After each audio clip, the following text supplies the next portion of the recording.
Vi havde forsøget alkoholgæring, som er vejledning A, eller forsøg A, og jeg var i gruppe med Oscar, Jens, Victor og Sofie K.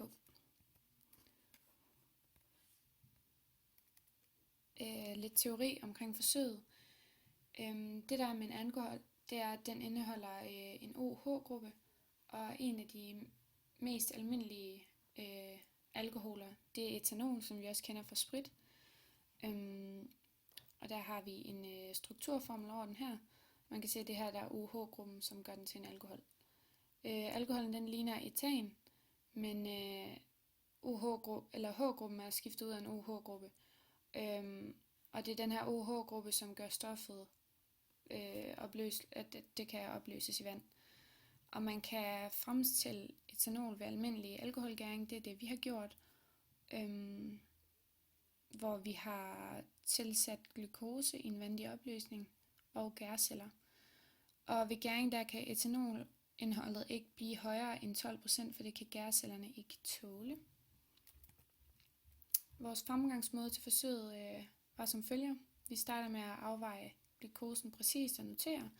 Derefter så opløser vi glukosen i 250 ml vand i en 250 ml konisk kolbe. Og herefter tilsætter vi en fjerdedel gær, som vi smuldrer ned i blandingen.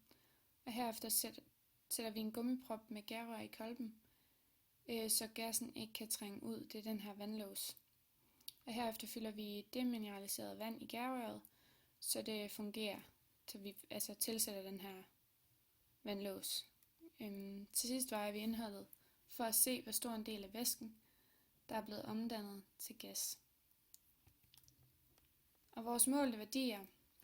Vi har massen af glukosen, som vi putter i, har vi afvejet præcis til 25,04 gram. Og massen af hele blandingen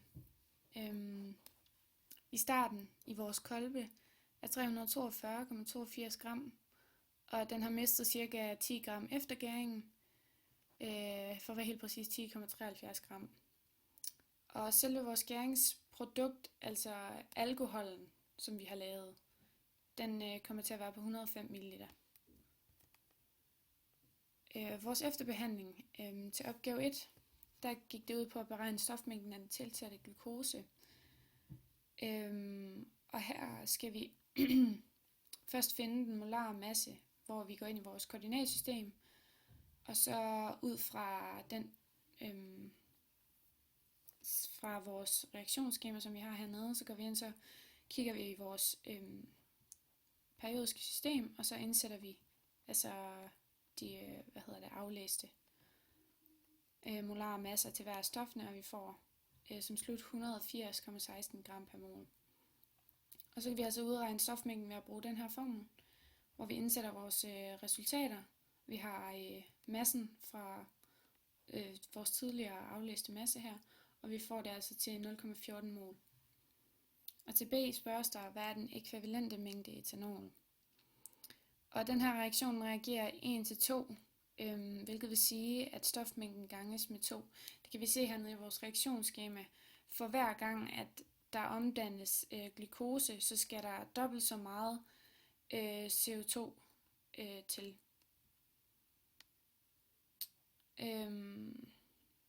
Så vi ganger den altså bare med 2. Vores udregnede mål heroppe. 0,14 gange 2, det giver 0,28 mol. Og til C'eren, bestem massen af det teoretiske udbytte af etanol.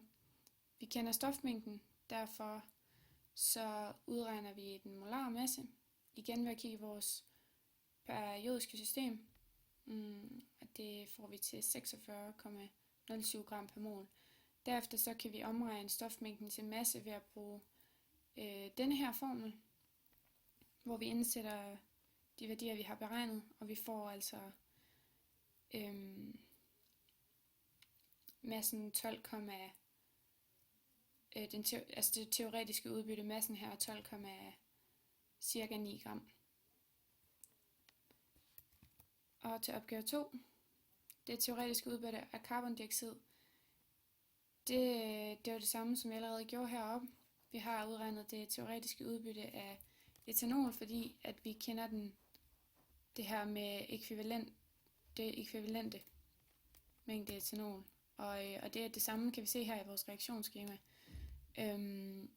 med carbondioxid.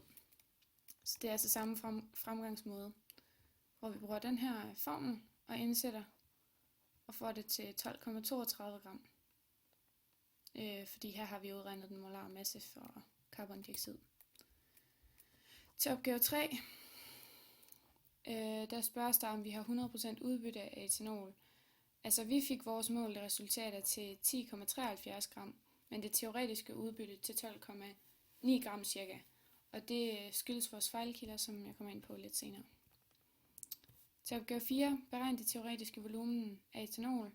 Her bruger vi den formel, vi har fået opgivet i opgaven, hvor at vi benytter os af densiteten, den bliver opgivet, som vi har indsat her. Og vores masse har vi beregnet, og vi får altså den teoretiske volumen af etanol til at være 16,25 ml. Opgave 5. Det teoretiske volumenprocent i gæringsproduktet. Her har vi været inde på, at i en alkoholgæring, der kan det ikke være over 12%, for så vil gærcellerne simpelthen blive kvalt. Over omkring 12%, så man kan sige, at vi har ramt det nogenlunde med vores 15,57%, at vi har selvfølgelig bare indsat vores kendte værdier og ganget med 100%. Vores målte resultater før, og vi får 15,57 volumenprocent som vores gæringsprodukt. Og vores fejlkilder er som følger. Der var upræcise målinger undervejs, og upræcist interval fra da vi lukkede gæren til vi genåbnede den. Og så har vi ikke brugt samme vægt, og vi kom til at blande væsken og gæren, da vi skulle afveje de 105 ml. Så det sidste, det var, vi fik jo det til 105 ml. Det var gæt i, hvad det ville have været, hvis ikke at det blev helt, blandet op til sidst.